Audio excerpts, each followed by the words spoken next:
Item ಯಾವುದೇ ಇರಲಿ try ಮಾಡಿ ಆಚಿ ಚಿಕನ್ ಮಸಾಲಾ. ಆಚಿ ಚಿಕನ್ ಮಸಾಲಾ.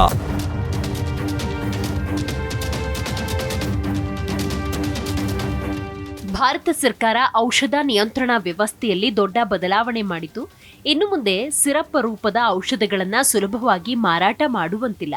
ವೈದ್ಯರ ಚೀಟಿ ಇಲ್ಲದೆ ಕೆಮ್ಮಿನ ಸಿರಪ್ ಹಾಗೂ ಇತರ ದ್ರವ ಔಷಧಗಳನ್ನು ನೇರವಾಗಿ ಅಂಗಡಿಗಳಲ್ಲಿ ಖರೀದಿಸುವ ಪದ್ಧತಿಗೆ ಈ ನಿರ್ಧಾರ ಅಧಿಕೃತವಾಗಿ ಮುಕ್ತಾಯ ಹಾಡಿದೆ.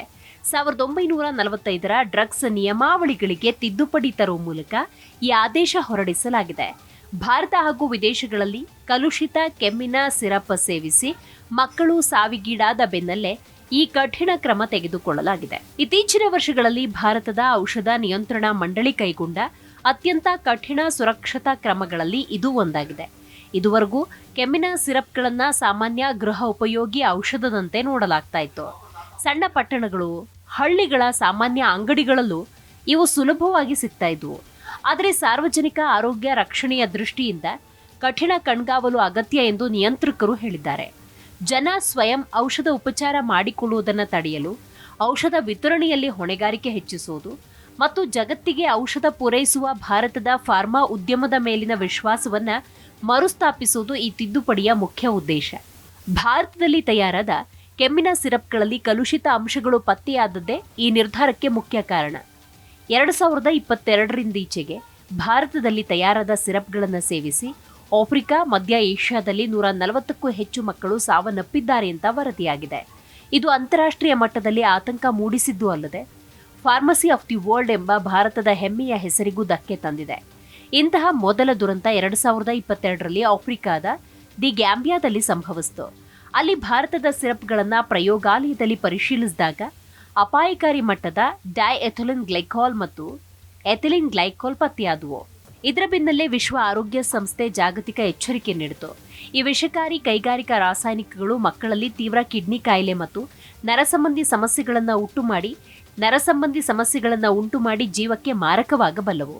ಇದಾದ ಬೆನ್ನಲ್ಲೇ ಉಜ್ಬೇಕಿಸ್ತಾನ್ನಲ್ಲೂ ಕಲುಷಿತ ಕೆಮ್ಮಿನ ಸಿರಪ್ ಸೇವಿಸಿ ಮಕ್ಕಳು ಮೃತಪಟ್ಟ ಘಟನೆಗೆ ಸಂಬಂಧಪಟ್ಟಂತೆ ವಿಶ್ವ ಆರೋಗ್ಯ ಸಂಸ್ಥೆ ಮತ್ತೊಂದು ಎಚ್ಚರಿಕೆ ಹೊರಡಿಸಿತು.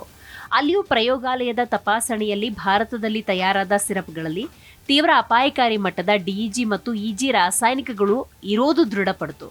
ಅಂತಾರಾಷ್ಟ್ರೀಯ ಮಟ್ಟದ ಘಟನೆಗಳು ಭಾರೀ ಸುದ್ದಿಯಾಗ್ತಿರುವ ಬೆನ್ನಲ್ಲೇ ಸ್ವತಃ ಭಾರತದ ಒಳಗೆ ಇಂತಹ ಕಲುಷಿತ ಸಿರಪ್ ಸೇವನೆಯಿಂದ ಮಕ್ಕಳು ಸಾವಿಗೀಡಾದ ವರದಿಗಳು ಬಂದಾಗ ಆತಂಕ ಮತ್ತಷ್ಟು ತೀವ್ರವಾಯಿತು.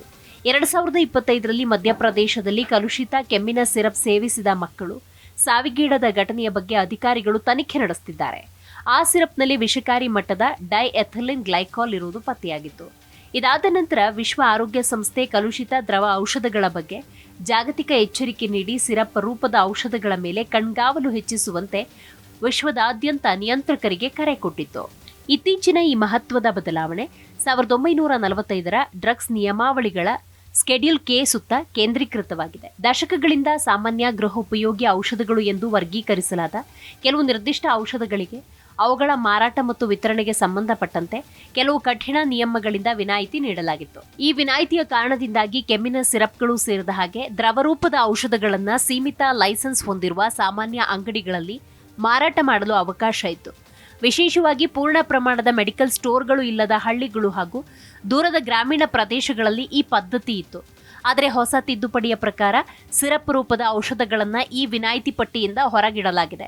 ಇದರ ಪರಿಣಾಮ ಇನ್ನು ಮುಂದೆ ಎಲ್ಲಾ ಸಿರಪ್ ಔಷಧಗಳನ್ನು ಅಧಿಕೃತ ಲೈಸೆನ್ಸ್ ಹೊಂದಿರುವ ಮೆಡಿಕಲ್ ಸ್ಟೋರ್ಗಳ ಮೂಲಕವೇ ಮಾರಾಟ ಮಾಡಬೇಕು. ಅಷ್ಟೇ ಅಲ್ಲ, ಇದಕ್ಕೆ ನೋಂದಾಯಿತ ವೈದ್ಯರ ಚೀಟಿ ಕಡ್ಡಾಯ. ಆದರೆ ಮಾತ್ರೆಗಳು ಮತ್ತು ಲೋಸೆಂಜ್ಗಳು ಎಂದಿನಂತೆ ವಿನಾಯಿತಿ ಪಟ್ಟಿಯಲ್ಲೇ ಮುಂದುವರಿಯುತ್ತೆ. ಈ ಬದಲಾವಣೆ ಔಷಧ ಪೂರೈಕೆಯ ಸಂಪೂರ್ಣ ಜಾಲದಲ್ಲಿ ಹೊಣೆಗಾರಿಕೆಯನ್ನು ಹೆಚ್ಚಿಸುತ್ತೆ ಮತ್ತು ಔಷಧಗಳು ನಿಯಂತ್ರಿತ ಮಾರ್ಗಗಳ ಮೂಲಕ ಮಾರಾಟವಾಗುವುದನ್ನು ಖಚಿತಪಡಿಸುತ್ತೆ. ಒಟ್ಟಾರೆ ಭಾರತ ಮತ್ತು ವಿದೇಶಗಳಲ್ಲಿ ಮಕ್ಕಳ ಜೀವ ಬಲಿಪಡೆದ ಕಲುಷಿತ ಔಷಧಿಗಳ ಸರಣಿ ದುರಂತಗಳಿಂದ ಕಲಿತ ಪಾಠಗಳೇ ಈ ಹೊಸ ನೀತಿ ಜಾರಿಗೆ ತರಲು ಕಾರಣ. ಉತ್ಪಾದನಾ ವಲಯದಲ್ಲಿ ತರಲಾಗಿರುವ ಸುಧಾರಣೆಗಳು ಮತ್ತು ಕಠಿಣ ತಪಾಸಣೆಗಳ ಜೊತೆಗೆ ಈ ಹೊಸ ತಿದ್ದುಪಡಿ ಔಷಧಗಳ ಸುರಕ್ಷತೆಯನ್ನು ಹೆಚ್ಚಿಸುವ, ಸ್ವಯಂ ಔಷಧ ಉಪಚಾರವನ್ನು ಕಡಿಮೆ ಮಾಡುವ ಮತ್ತು ಭಾರತೀಯ ಔಷಧಗಳ ಗುಣಮಟ್ಟದ ಮೇಲೆ ಜಾಗತಿಕ ವಿಶ್ವಾಸವನ್ನು ಮರುಸ್ಥಾಪಿಸುವ ಗುರಿ ಹೊಂದಿದೆ.